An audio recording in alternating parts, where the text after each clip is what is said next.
Ladies and gentlemen, please welcome the next President of the United States, President Donald J. Trump.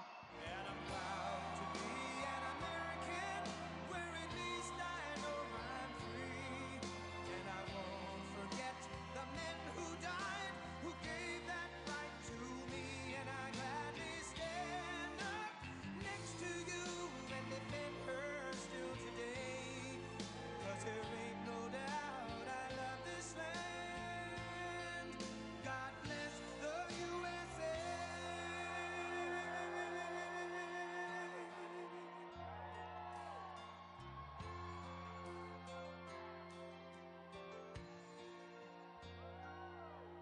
From the lakes of Minnesota to the hills of Tennessee, across the plains of Texas, from sea to shining sea, from Detroit down to Houston and New York to LA, where there's pride in every American heart, and it's time we stand and say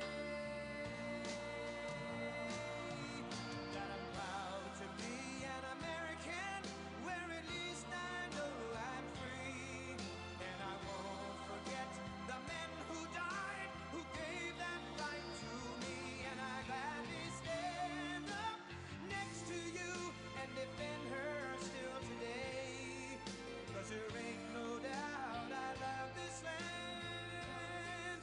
God bless the USA.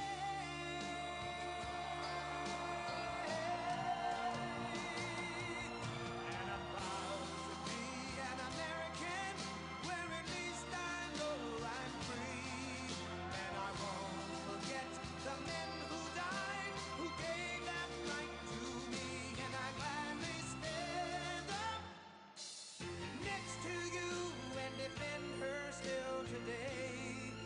'Cause there ain't no doubt I love this land. God bless the USA.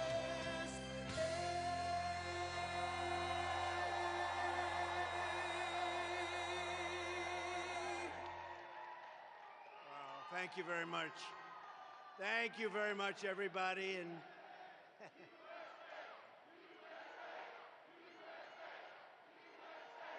thank you very much. A very big hello to North Carolina, special place. You saw the other day my little granddaughter, she's named Carolina. There's for a reason, because Lara, her mother is from here, and she's doing a fantastic job, a fantastic person. So it's great to be here and great to be back in this beautiful state with thousands of proud, hardworking American patriots, which is what you are. I want to thank very much Glenn Mosak and everyone at the Mosak Group for welcoming me today. This is a beautiful, fantastic place. And I must tell you, Glenn is the owner and the boss and all of that, and he grabbed me as I'm coming up. He grabbed me, "Sir, I want to just tell you something." He said, "Before tariffs, when you put those tariffs on, this was just a dead, empty building. It wasn't functioning. And you put those tariffs on, and now we're a manufacturing powerhouse."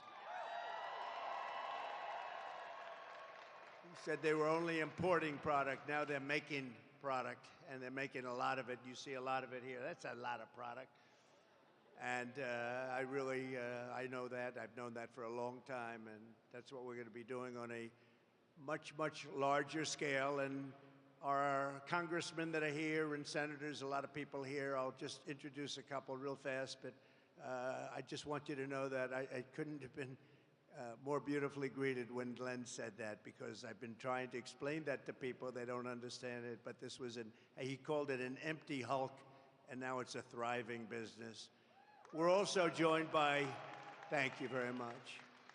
We're also joined by congressional nominees. Mark Harris is doing fantastically well. No relation to Kamala Harris, I don't assume.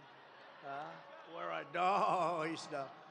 No, I don't think so. You're doing very well. You're doing better than she is, I can tell you that, in the polls. And Pat Harrigan. Thank you. Good luck, Pat. Good. I heard you're both doing great. And of course, North Carolina GOP Chairman Jason Simmons, who's a fantastic job. I heard we had a great poll this morning. That was good. We're doing well. We've won North Carolina twice, and we got to win it one more time. And we win North Carolina, we're going all the way. Perhaps we go all the way anyway, but this is a very important place, a very important state, and I love it. And as the expression goes, we have family here, and we really do. I also want a big enterprise down the road at Lake Norman. Does anybody know of what I have? And it's been very, very successful. Trump National has been great right on Lake Norman, which is so beautiful. I wish I had time to go see it. I won't have time to even see it. I got to go in and out, but I'll be back. As you know, there have been 2 assassination attempts on my life that we know of, and they may or may not involve, but possibly do, Iran. But I don't really know, can't be sure, because in the first case in Butler, Pennsylvania, great place, and we're going back to Butler, by the way. We're going to go back and finish our speech. The FBI has been unable to open the 3 potentially foreign-based apps. And in the second case, the assassin had 6 cell phones in his car, yet the FBI has likewise been unable to penetrate their guard. Shouldn't be tough to do. They want to know, and I want to know, and the whole country and maybe the world wants to know, who is he calling? Who is he calling? In the old days, the FBI and the DOJ used to capture people before anything happened. In current days, the upper echelon of the FBI is all talk while they focus on the sitting president's political opponents. That's what they're doing. They spend so much time. We won the case in Florida. It's all a big scam. It's all against a political opponent, me, who's doing better in the polls than anybody else, and should be hopefully able to recapture the presidency in 41 days and make our country great again. But all they focus on is their political opponent. But they must get Apple to open these foreign apps, and they must get Apple to likewise open the 6 phones from the second lunatic, who's a lunatic, and open them immediately, because we have a lot at stake, whether it's me or any other former president. They break into apps all the time. They had no problem breaking into the apps of the J6 hostages. They broke into those apps. And they could be Iran-based. They could also be something else. But we'll never know until they're opened, and they got to get them opened. And really, why is it that the father of the shooter in the Butler instance has one of the best and most expensive lawyers in the entire state of Pennsylvania? How did he get to this expensive lawyer, big law firm, the biggest in Pittsburgh? Where did he get this big law firm from? It's sort of strange. If I were president and a former president and a leading candidate, I'm the leading candidate by far to be the next president. And that leading candidate was under threat. If I was president and the candidate was under threat, any candidate, Republican or Democrat, and by the way, I want to thank the Democrats because they just increased funding for the Secret Service, who worked very hard.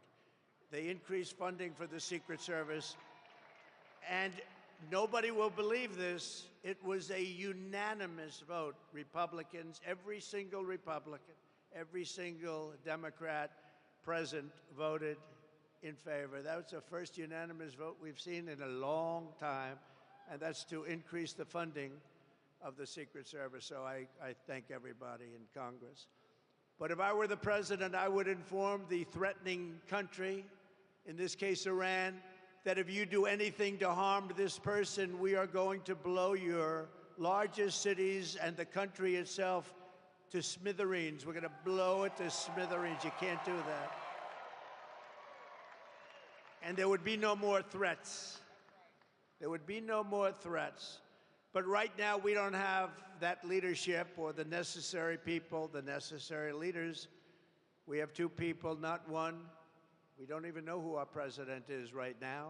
Who is our president right now? We really don't know, but we have two people, not one, that only keep looking. And when you do that, when you just look, trouble always ensues. So it's big trouble for our country. Meanwhile, we have the president of Iran in our country this week. We have large security forces guarding him, and yet they're threatening our former president and the leading candidate to become the next president of the United States. Certainly a strange set of circumstances. Around the world, our enemies are desperate to prevent Donald Trump from returning to the White House because they know I will make America great again. They don't want that. 4 years ago, our country was feared and respected, and our country will soon be feared and respected again. We have to have that. And that's why we all need to pull together to thwart these attempts and to bring back American strength, power, and prestige. We will soon have it back. No threat will shake me. No enemy will intimidate me. And I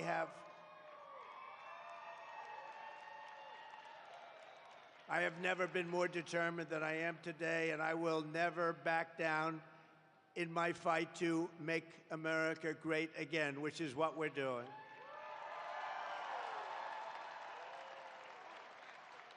So I want to make that statement because we are under threat. I have been threatened very directly, and I appreciate the agencies that we've been meeting with, but we've been threatened very directly by Iran.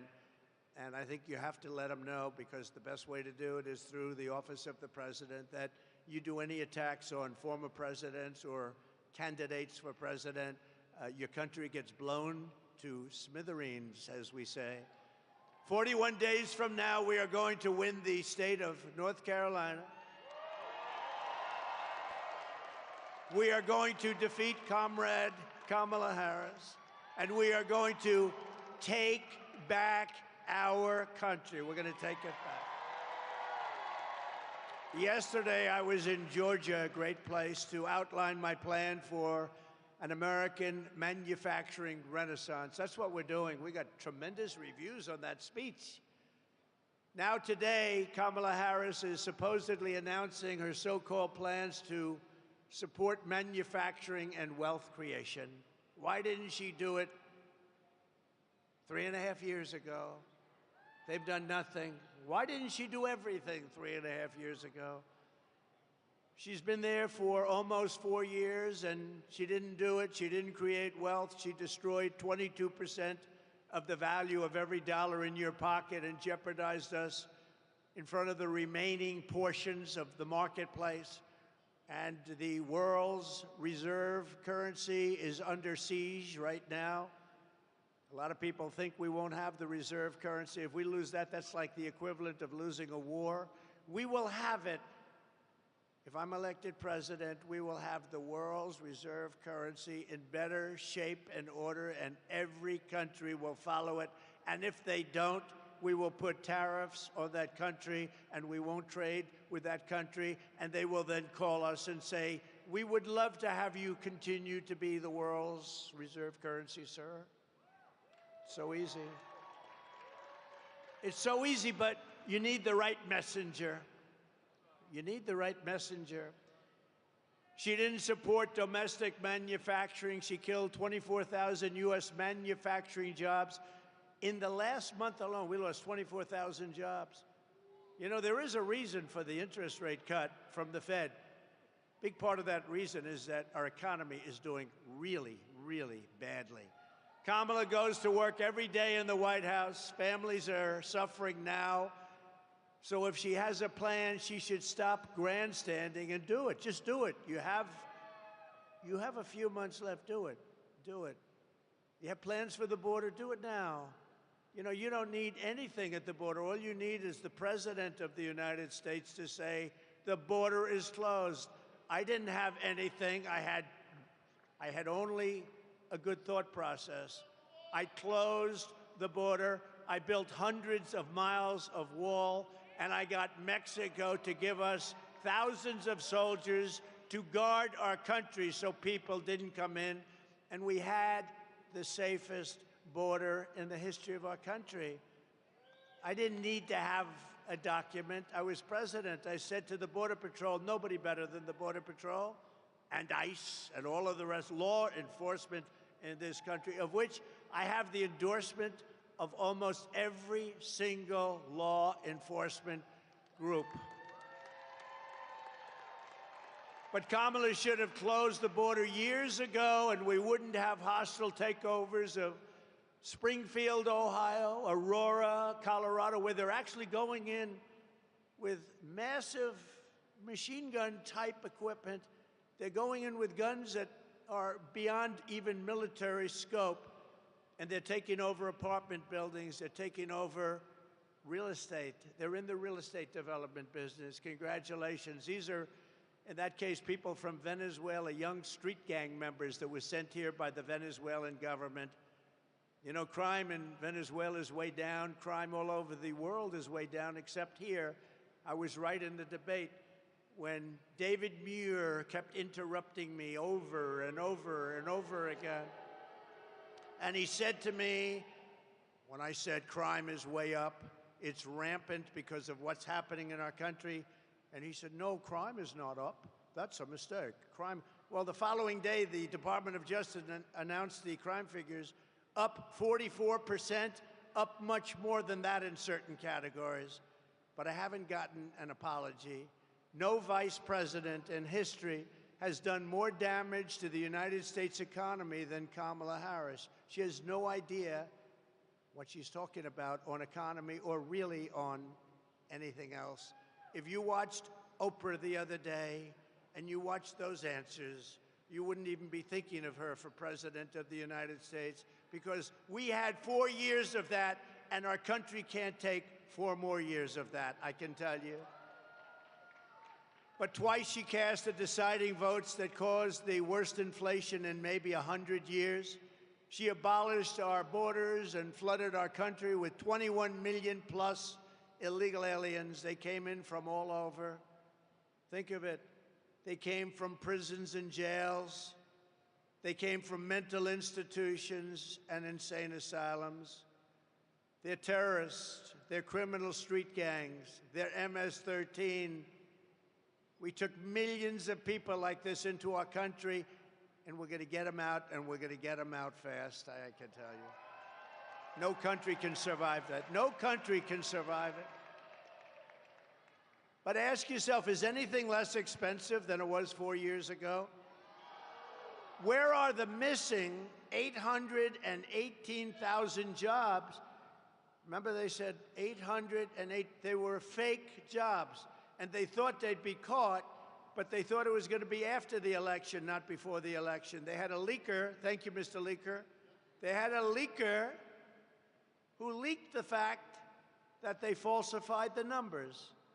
Nobody talks about it. The press refuses to write it. We don't want to hear Kamala's fake promises, even something like she worked very long and hard hours over French fries at McDonald's. She'd never worked at McDonald's. It was a fake story.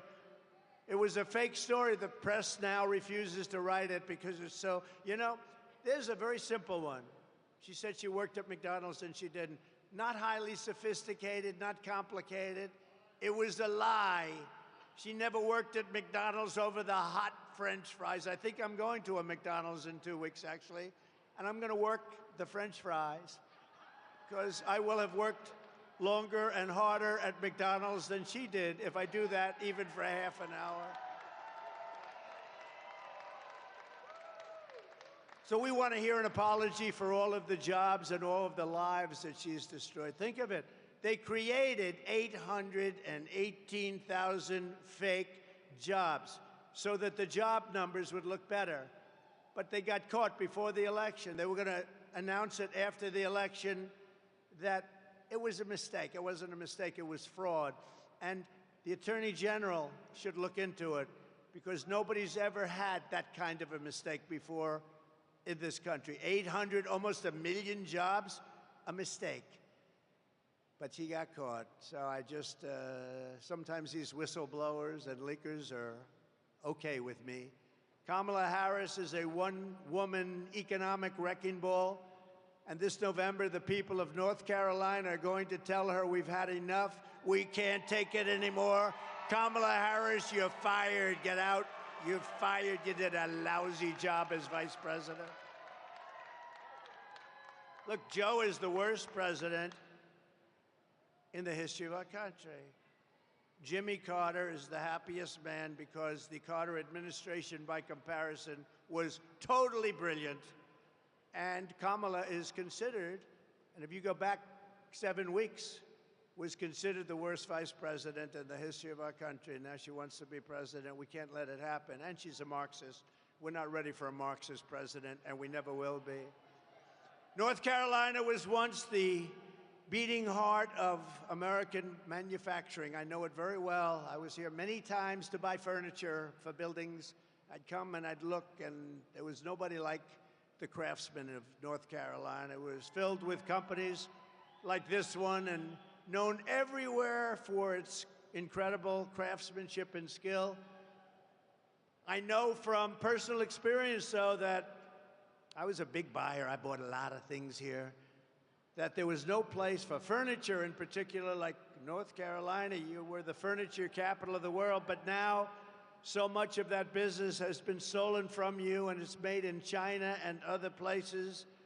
And by the way, it's not as good. The quality is nowhere near. You made furniture. You bought a chair. It was good for 30 years. You buy some of these chairs that they sell you now, they break after about 2 months. People are laying on the floor, suing you for giving a bad chair. Then on top of it all, our government keeps them out. Then on top of it all, you get sued because they fell out of a chair at a hotel. Boy, oh boy, you made the best product. You made the best furniture. After the twin betrayals of NAFTA, which I ended, and China's entry into the WTO, World Trade, North Carolina lost over 300,000 manufacturing jobs quickly, including 60% of its furniture manufacturing jobs, and that number was going up until I came along. No one in Washington ever cared until me. In 4 short years, I ended NAFTA, the worst trade deal ever made, and replaced it with the USMCA, considered the best trade deal ever made, kept you in business. And I stood up to China like never before, including by imposing a 22% tariff on all Chinese furniture imports, saving the North Carolina furniture industry, what was left of it, because when I got there, you were in bad shape. But I saved the rest of the industry from total obliteration, just like Glenn said here.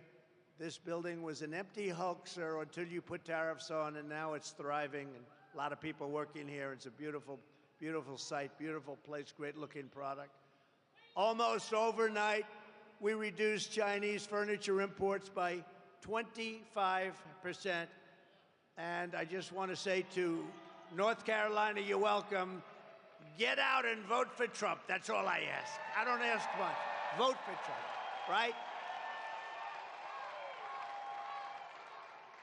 These beautiful women are from North Carolina. They have been following me all over the United States for years.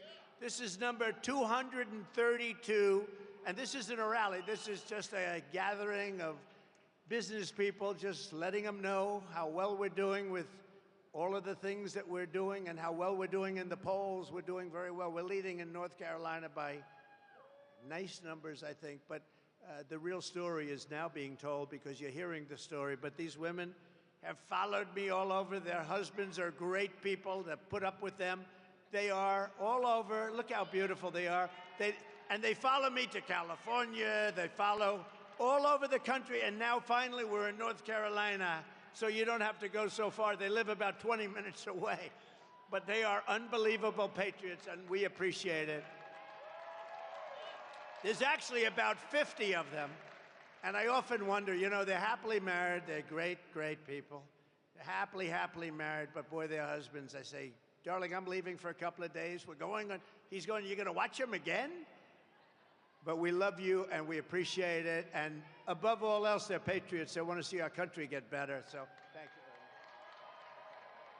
much. Thank you very much. So to the workers of this state, when you hear Kamala Harris attack my tariffs today, you wouldn't have anything left in this state if I didn't do what I did. This building would be now shuttered, closed, empty, no jobs, and now it's thriving. We're going to do the same thing on a very large scale for our country. We're going to make our country something that nobody thought it was even possible. Just remember, Kamala's not attacking me. She's attacking your furniture jobs. She's attacking your communities. She's attacking your factories. And she's trying to send all of those jobs to China with everything else. And we're not going to let that happen. Joe got all that money for China. You know, China paid him a lot of money. So did Ukraine. So did Russia. They got a lot of money. Remember when I said during the debate, when Chris Wallace was the host, he did not so. How's Chris Wallace doing lately? Not too good, right? He's not doing too good. I said, why did the mayor of Russia's wife pay you $3.5 million cash? How come? And Chris Wallace stopped me. You're not supposed to be asking that question. I said, why not? That's a question. He wouldn't let it be asked. You know, I had 3-on-1 the other day, and I had 2-on-1 then. I always have unequal odds, but we handled it very well. We got great marks on that debate. We had a woman debating. She just talked about, like, the birds and the bees. She didn't talk about, when you asked a question, there was never an answer. There was never any knowledge. When you saw her the other day, and by the way, when she did the interview previous with the Pennsylvania person who was a nice person, I know him very well, they were the softest questions. She was unable, literally unable to answer the questions, and we can't have that. We cannot have it.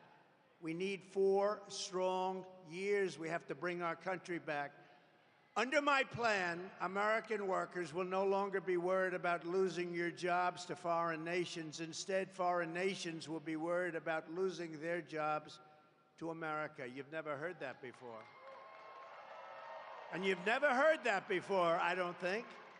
We're going to take their jobs, we're going to take their factories, and we're going to bring trillions and trillions of dollars in wealth back to the USA and back to North Carolina.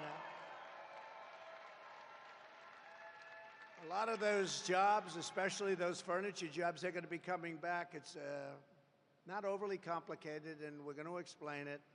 And it's what many countries have done to us for years and years and years, and we didn't do it because we didn't have the leadership necessary to understand what was going on. Here is the deal that I will be offering to every major company and manufacturer within our country. I will give you the lowest taxes, the lowest energy costs. I will cut your energy in half. The lowest regulatory burden and free access to the best and biggest market on the planet Earth, but only if you make your product here in America and hire American workers for the job. You know, I had Wall Street geniuses calling me up yesterday. I said this yesterday when I was in Georgia, where we're leading also, by the way. That's nice, by quite a bit. But we were in Georgia and doing well, and they called me up after the speech and they said, what? Who gave you that idea to cut the taxes, but only if you make the product in the USA? Pretty good idea.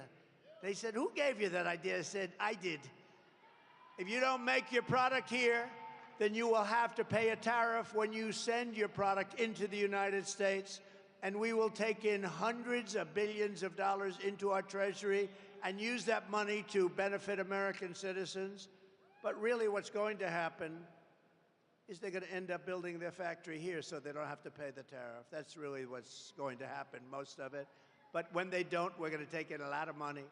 Every once in a while in business, you'll look at a company and say, how is it possible that I can buy this company? This company's great. Happens. I've had it happen a lot. Actually, I've done a lot of them. But the other side looks and doesn't understand why you're so thrilled. And that's the way I view the incredible potential of the United States.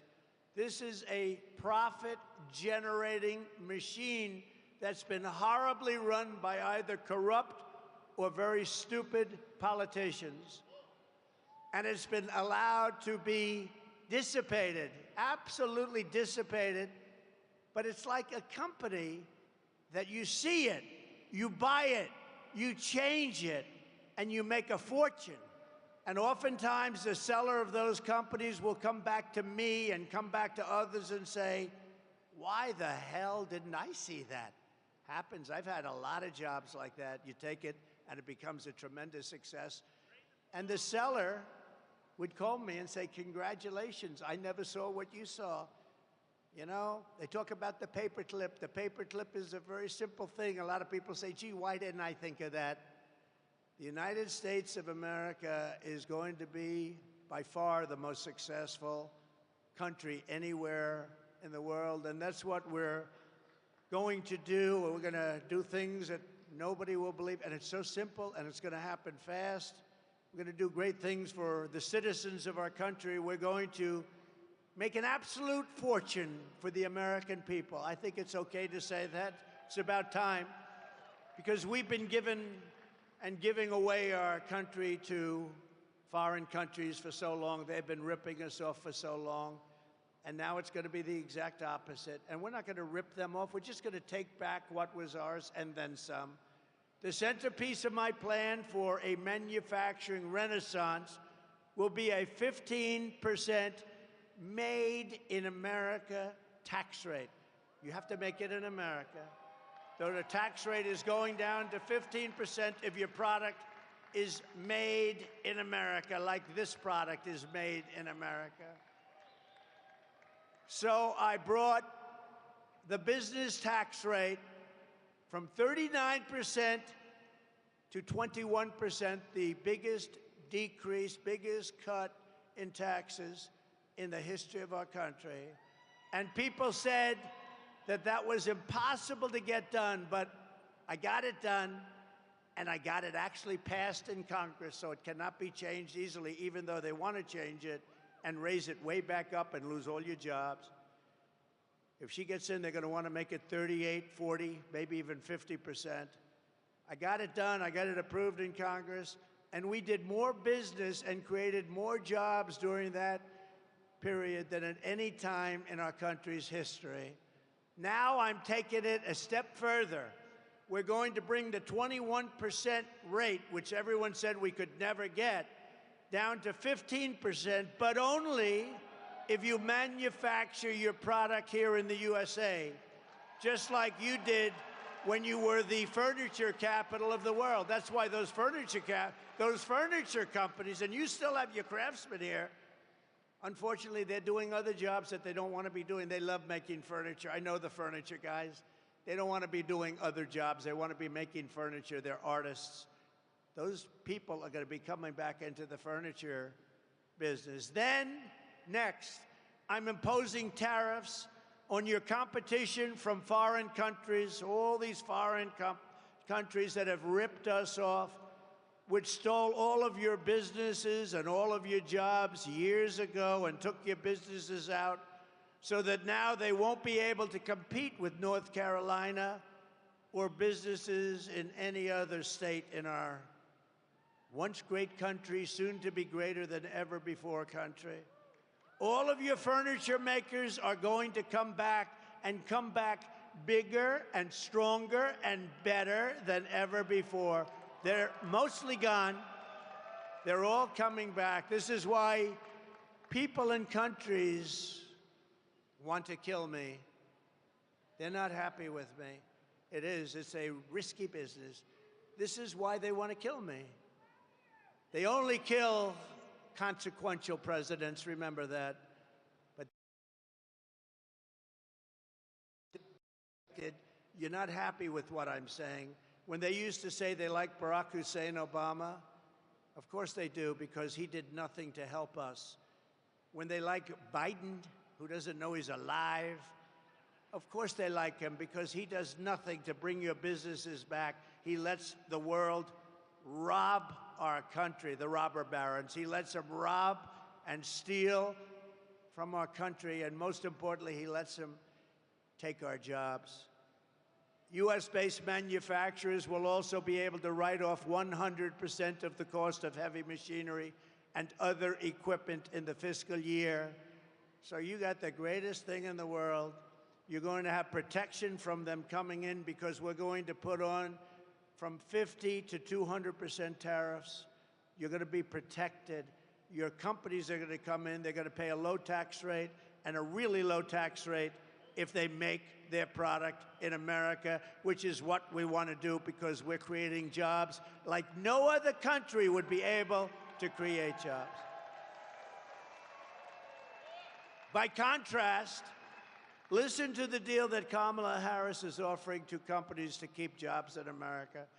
First, the tax queen, they call it the tax queen because she's a big tax raiser, is demanding a 33% tax hike on all domestic production. That means those companies are leaving. That's all it means. You know, these are companies that are smart, and they owe it to their shareholders or their families or whoever owns the company. They'll leave. They have to leave.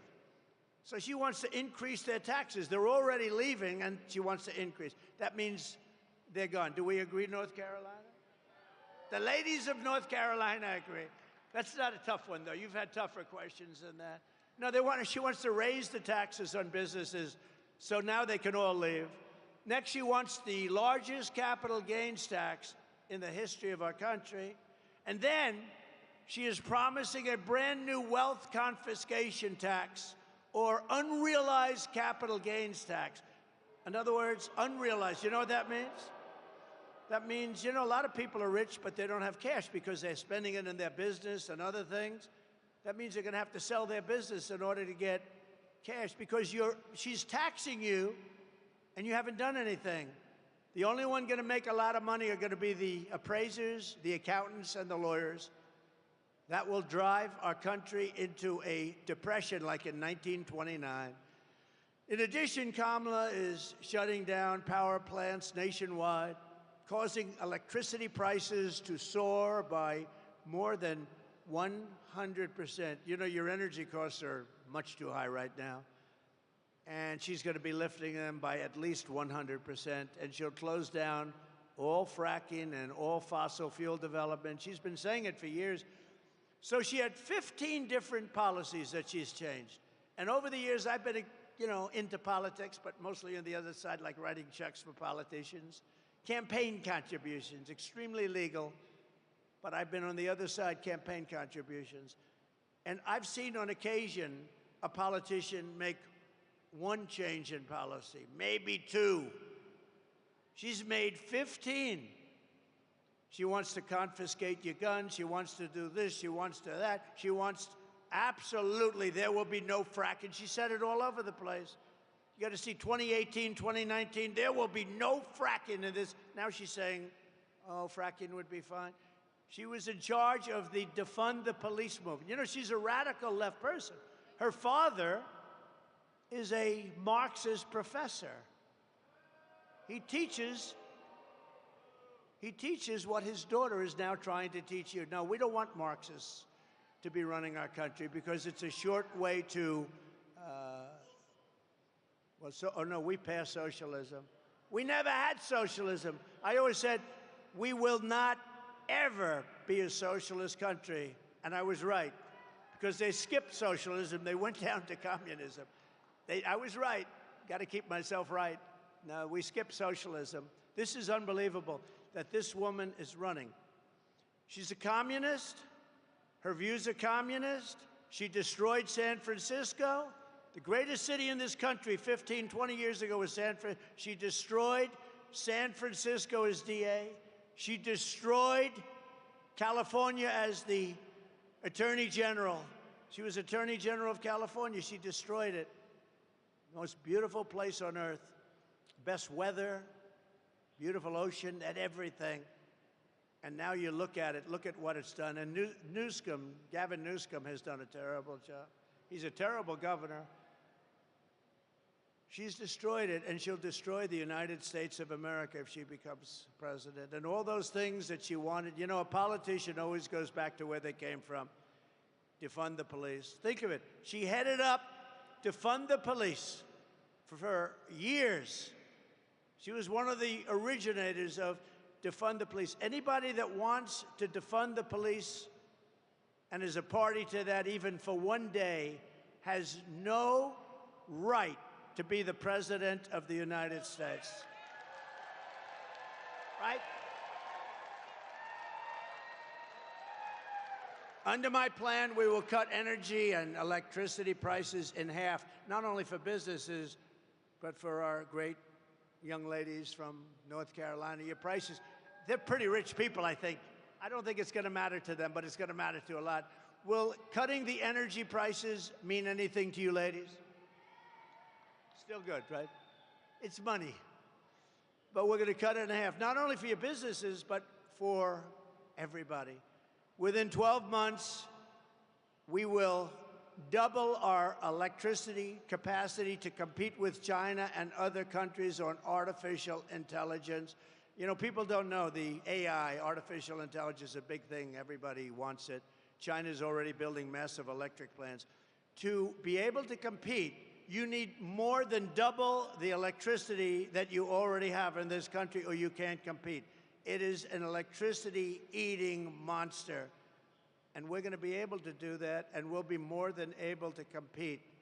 We're going to be able to get it done, but not if somebody else is president. It'll be a disaster. To slash burdens on workers and businesses, we will cut 10 old regulations for every one new regulation. So I cut more regulations during my 4-year term than any other president in history during any term. And we're going to keep it going. Some of them have been put back by Biden and Harris. And to the auto workers of our country, we love you. I am pinpointing you for greatness. China is right now building major auto plants in Mexico. They didn't start them with me. They knew that it wasn't going to work with me. As soon as I left, they started building.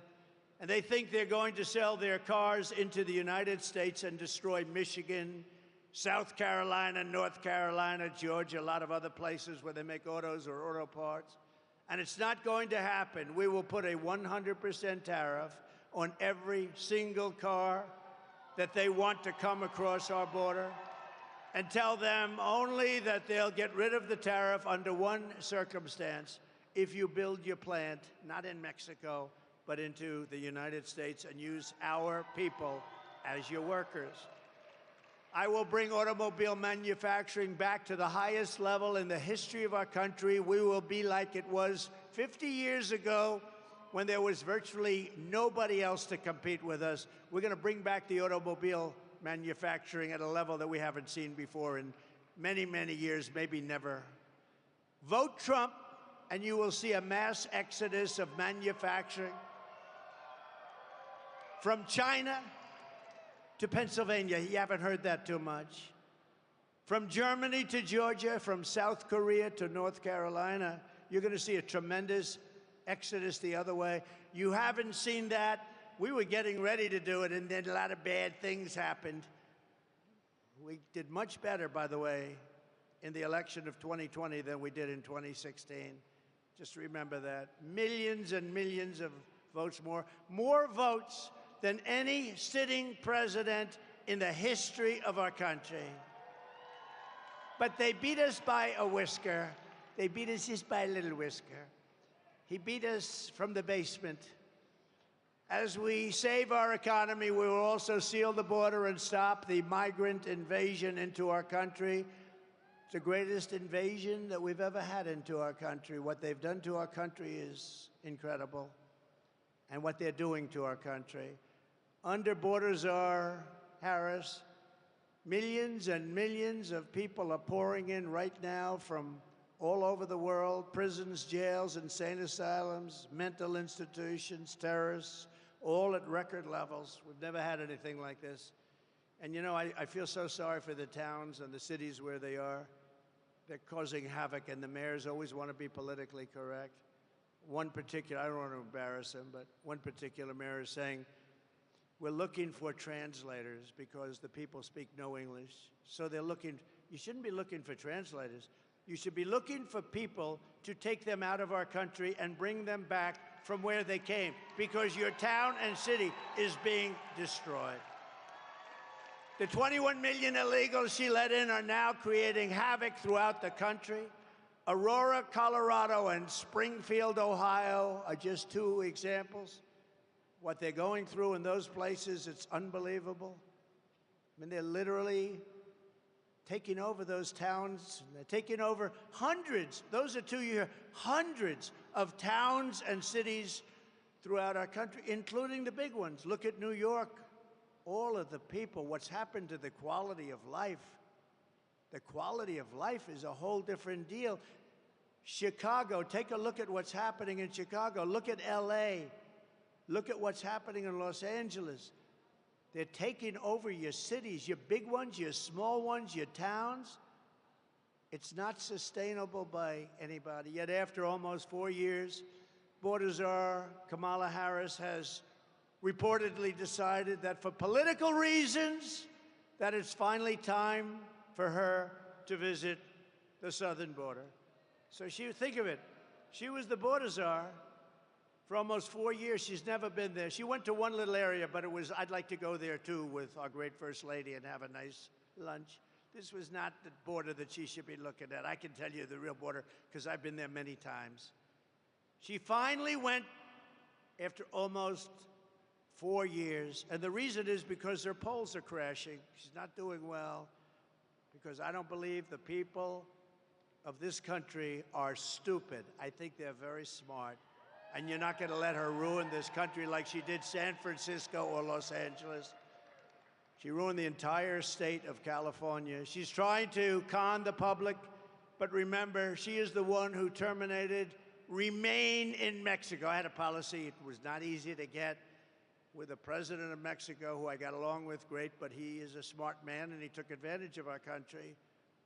I said, we have to have Remain in Mexico. He looked at me like I was crazy. I said, no, I'm not. I want Remain in Mexico until we find out if these people are qualified to come in.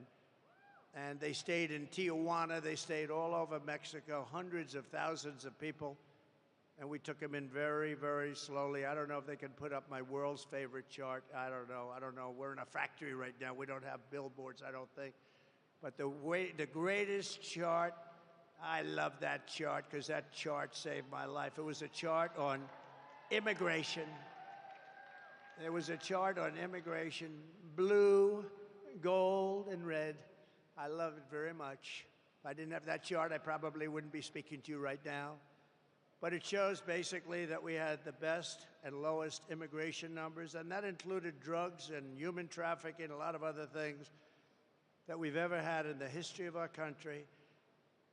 So Remain in Mexico. They canceled our asylum agreements with Central American nations, ended Title 42, a very important program, implemented nationwide catch and release. I had catch and release, but I catch and release in Mexico. We catch and release into the United States, never to see these people again until they murder somebody, and then we see them. And we allowed them, through absolute stupidity, to destroy the very fabric of our nation. Millions of people were allowed to come in totally unvetted, totally unchecked, from places unknown. I was with Tom Homan recently. He told me that the last check was they came in from 168 different countries. Most people don't even know there are that many countries. Actually, there are quite a bit more than that. 168 countries were represented with illegal aliens coming in. From the Congo in Africa, they come in a lot from the Congo. From jails in the Congo, they opened their jails. From South America, Venezuela, all of the countries. They're letting them out of their prisons and jails. They're letting them out. Their jail population's way down. Their mental institution population. But this is all over the world. They come from the Middle East. They come from Asia. They come from parts of Europe. They come into our country. Many of them are major, major criminals, murderers. When Kamala speaks about the border, her credibility is less than zero.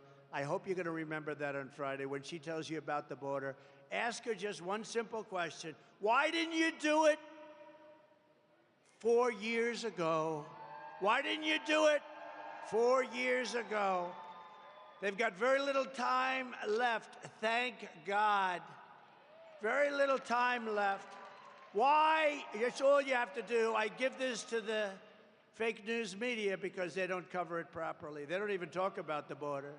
Say, why didn't you do it 4 years ago when you first came in? Why are you waiting 3.5, almost 4 years?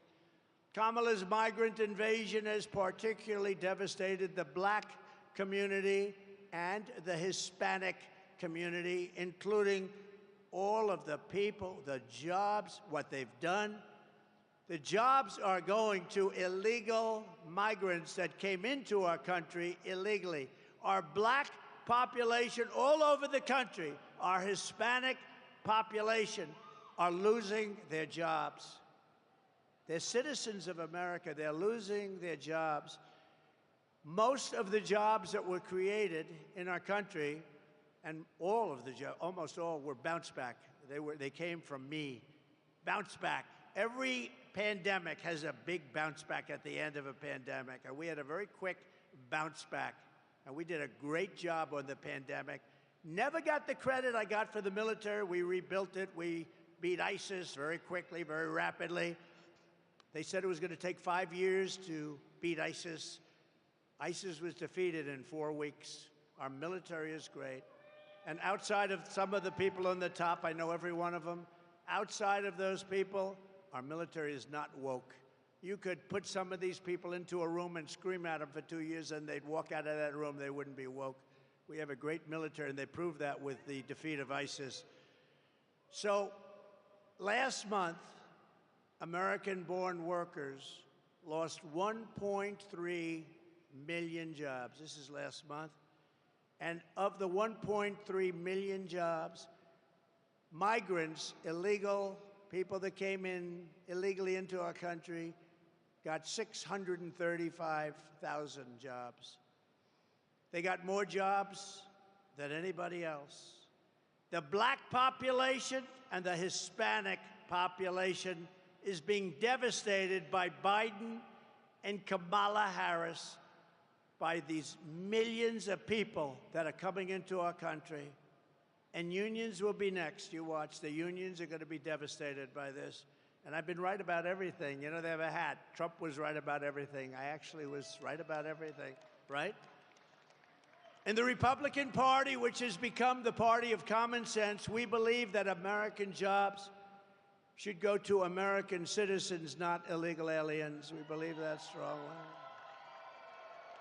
And that's one more reason why we begin the largest deportation operation in American history, starting with the criminals, the murderers, the drug dealers, the people from prisons. We're going to get them out of our country. We're going to get them out fast. The terrorists. We have record numbers of terrorists. In 2019, Border Patrol reported not one terrorist came into the country under the Trump administration. I don't even believe that could be possibly correct. But that's what they say, 0. Over a period of years, they said 11 came in. Let me tell you, right now, we have more terrorists coming, thousands, coming into our country than we've ever even thought possible. And these are rough terrorists. These are the real deal. And only bad is going to happen. Starting on day one, we will end inflation and make America affordable again. We will have no tax on tips, no tax on overtime, and no tax on Social Security for our great seniors who have been devastated by inflation. Our seniors have been devastated by inflation. We're going to have no tax on Social Security for our seniors. If any senior doesn't vote for Trump, we're going to have to send you to a psychiatrist to have your head examined. And while working Americans catch up, we're going to put a temporary cap on credit card interest rates at 10%. People are paying 22%, 25%. It's not fair. We're going to put a temporary cap at 10%. I will settle.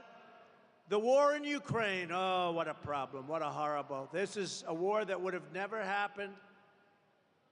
October 7th in Israel would have never happened. But I will end the chaos in the Middle East quickly. And I'm the only one that's going to do this. We have never been so close to World War III as we are right now. We are so close. I will be sure that World War III will not happen. I'm the only one can say it won't happen. But you're very close, and that'll be a war like no other, because I always say it's not going to be two tanks, which, by the way, our country wants to convert to electric. I'm not going to let that happen. They want electric tanks. They don't work well. The battery size is so big, you're going to have to pull a trailer behind the tank. No, can you believe this? They want electric tanks. They don't care. They want to have a nice, free, beautiful for the environment as we blast our way through countries. These people are crazy. They're crazy. You know, they want electric trucks, even though a diesel-fueled truck can go from New York to Los Angeles with plenty of fuel left over. An electric truck, which weighs 2.5 times as much because the battery is so heavy, which takes about half of the payload, in addition to the battery itself, takes half of the payload. It has to stop approximately 6 to 7 times. In the Midwest, you just saw Biden, they built battery chargers, 8 of them. They spent $9 billion on 8 chargers. It's not going to work. And I'm all for electric. And I like Elon Musk. Elon gave me a tremendous endorsement, a very heartfelt endorsement. He feels that if I'm not elected, this country is finished. And he makes a great car, Tesla. He makes a great, great car. But you know what? If people want a Tesla, I think it's great. But they also want to have gasoline-powered cars, which is an advantage for our country because we have more gasoline than any place else. We have more liquid gold under our feet than any place else. If they want a hybrid, and nobody understands that better than Elon Musk, and he makes a great product, but not everybody wants that. They want to have choice. These people want you to go all electric within a very short period of time. Will never work. It'll never be accepted, and it's not being accepted. I will terminate that mandate on day one. Look at the war in Ukraine, and I think it's something we have to have a quick discussion about because the president of Ukraine is in our country, and he's making little nasty aspersions toward your favorite president, me. But take a look at the war happening right now in Ukraine. It would have never happened if I were president to start off with. And there didn't even have to be a settlement. It wouldn't have happened, period. Russia wouldn't have gone in. I spoke to Putin about it a lot. I got along very well with Putin. I spoke to him a lot. You know, I was the one that ended the pipeline, Nord Stream 2, in Europe going to Germany. And he said that was a bad thing. That was the biggest job. Then they say how nice I was to Russia. No, I wasn't nice, but we got along. We had a good relationship, which is a good thing, not a bad thing. But what's happening in Ukraine is a very serious matter. Let's say we did settle, and a deal would have been made with Russia years ago, 3 years ago, before it all began. And we could have made a deal easily. Could have made it easily. If we had a president who was intelligent, we could have made a deal easily. But what do you have left now, right? 3 years of horrible fighting. The country is absolutely obliterated. Millions and millions of people, including all of these great soldiers, they're dead. Those gorgeous buildings with golden towers are demolished and laying broken on their side. And you'll never see that kind of a town or city again. Can never be duplicated. They're all demolished other than Kiev. You'll never be able to rebuild the cities or towns the way they are. Impossible to do. They were thousands of years old. And just think about it. Just 3 years ago, you had a beautiful civilization, millions of people that were living that are now not with us any longer, magnificent towns and cities that were so beautiful, could never be reconstructed, other than Kiev, which is actually starting to be hit right now. He wanted to save that. Most of the country is gone. The heritage is gone. So many people are dead. Many people have left for Poland, for Hungary, and for other places, never to return. And that includes many, many Russian soldiers are dead. A deal could have been made. There wouldn't have been one person that died, and there wouldn't have been one golden tower laying shattered on its side. A deal could have been made if we had a competent president instead of a president that egged it all on.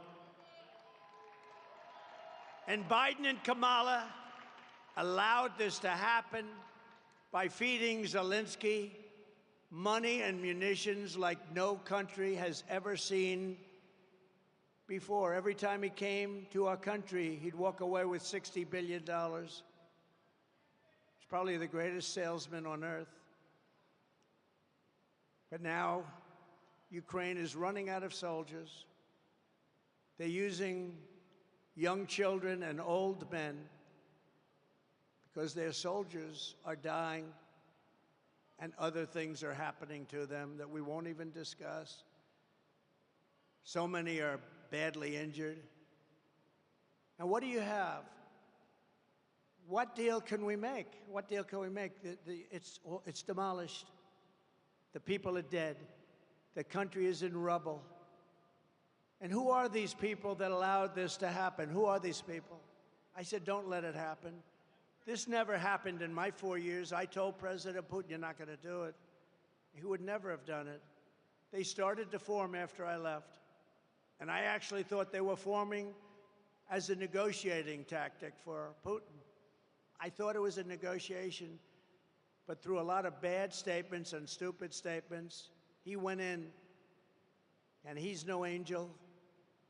It's all such a horror. Biden and Harris caused this situation by the stupidity of what they said, by every move they make. But they caused the situation, and now they're locked in. They're locked in. I watched this poor guy yesterday at the United Nations. He didn't know what he was saying. They just don't know what to do. They're locked into a situation. It's sad. They just don't know what to do because Ukraine is gone. It's not Ukraine anymore. You can never replace those cities and towns, and you can never replace the dead people, so many dead people. Any deal, even the worst deal, would have been better than what we have right now. If they made a bad deal, it would have been much better. They would have given up a little bit, and everybody would be living, and every building would be built, and every tower would be aging for another 2,000 years. And it will only get worse with these people. With Kamala doesn't even, she doesn't know what she's doing. More people will die. More cities will fall. The ones that fell will continue to receive more and more bombs. They'll be broken up, asunder, worse than they are right now. Nothing is standing. The crops are dying. There's really nothing for the Ukrainian people to move back to. And it didn't need to happen. Those buildings are down. Those cities are gone. They're gone. And we continue to give billions of dollars to a man who refuses to make a deal, Zelensky. There was no deal that he could have made that wouldn't have been better than the situation you have right now. You have a country that has been obliterated, not possible to be rebuilt. It'll take hundreds of years to rebuild it. There's not enough money to rebuild it if the whole world got together. They're not going to be satisfied until they send American kids over to Ukraine, and that's what they're trying to do. And the moms and dads of America don't want their kids fighting Ukraine and Russia, and we're not going to have our soldiers die across the ocean.